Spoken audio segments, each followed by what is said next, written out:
So the Michigan EPiC Consortium has been around in our Michigan community colleges since 2009 when we launched our first MRI program.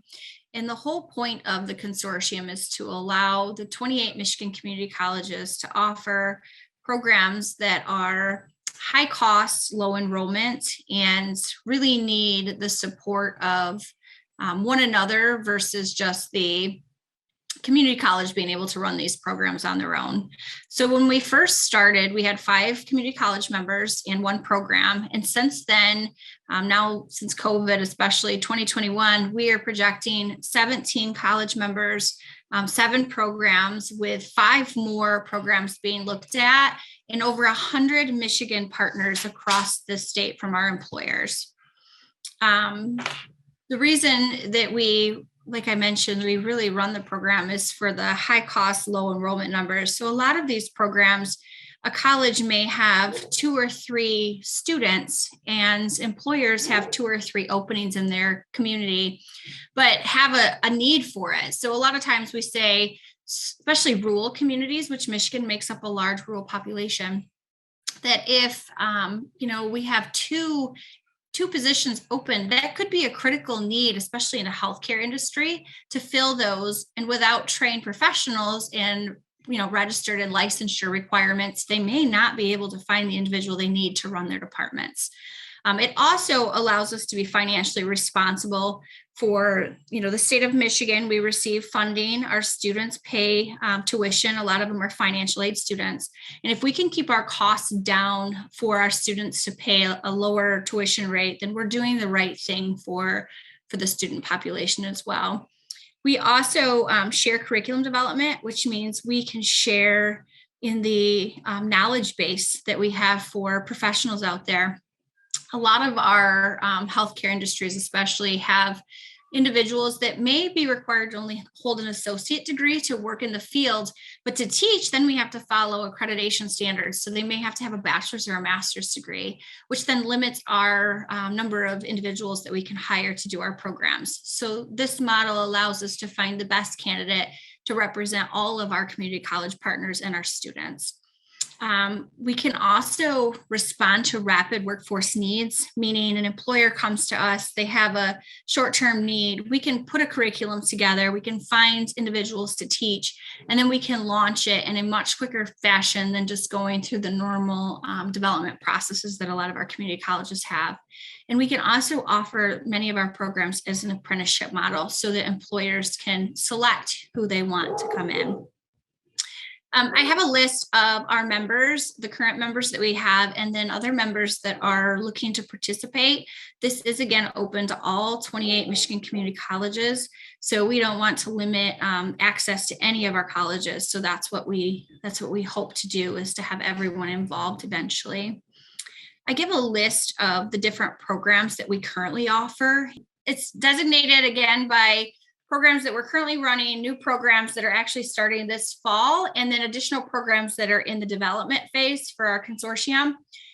We have quite a few in the works. Many of them are healthcare, but again, we can actually move into any sector. We're looking at continuing education, manufacturing has been on the conversation, computer technology, and things like that. The role of the Michigan Community College Association is really about being the service provider and then providing access for our students. We have a common learning platform.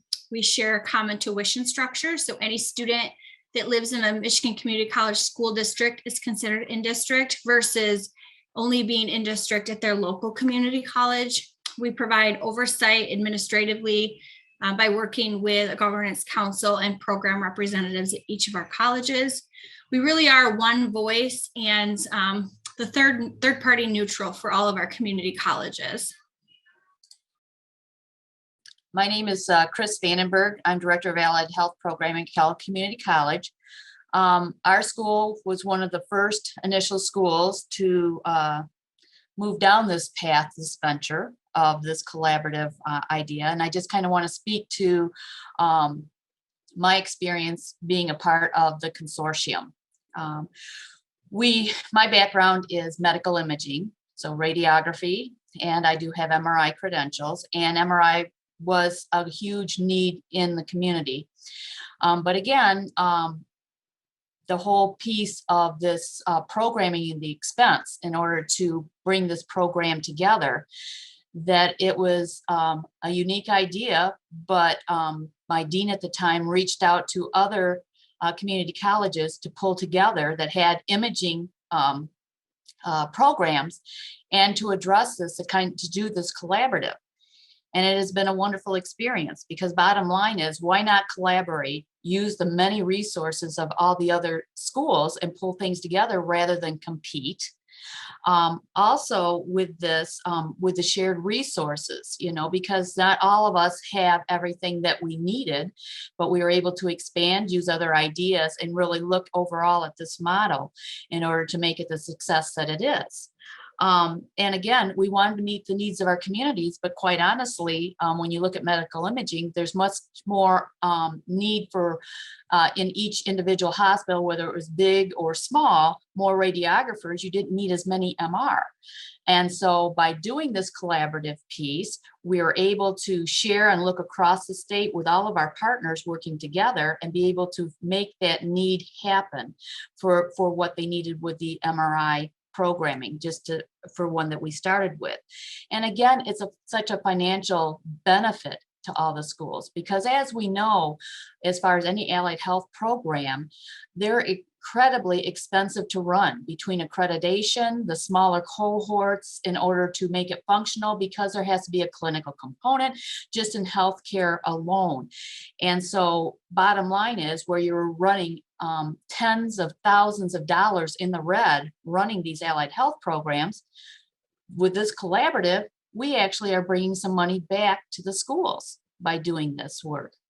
And again, with many of these types of programming, the requirements of having a program director, clinical coordination, each school would have been responsible to have those added components, which was an expense with the faculty and whatnot to run them, where now with this collaborative, we share that expense. So again, it's been such a win for all of us to do this process. I believe we're in our 10th year with MRI, incredibly successful with our numbers, with students not only finding jobs, passing the boards, and we're meeting what our communities need with their workforce.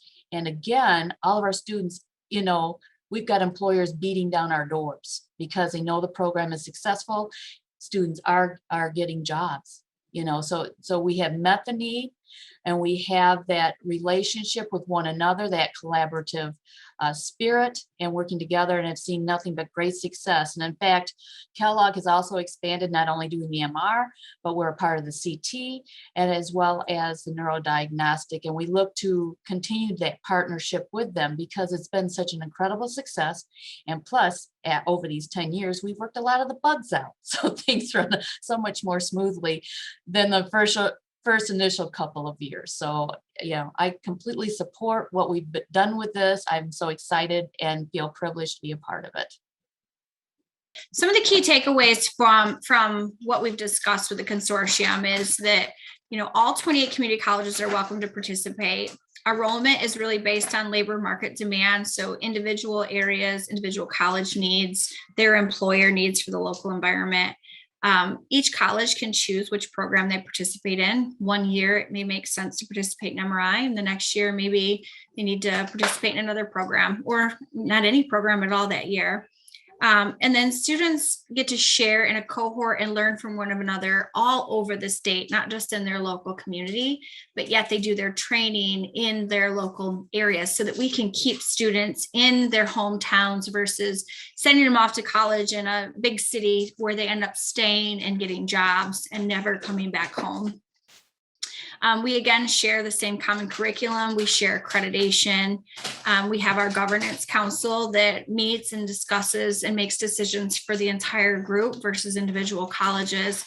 And we make sure we don't interfere with any of the other community colleges' offerings. They can, each college has the autonomy to do whatever they want here in Michigan. So we want to foster that. And we also, again, maximize our faculty talent. It's really important to make sure we have the best individuals teaching our students. If you have any questions, you can reach out to myself or Chris Vandenberg. Our contact information is provided. We'll be happy to answer any of your questions and help assist you however we can.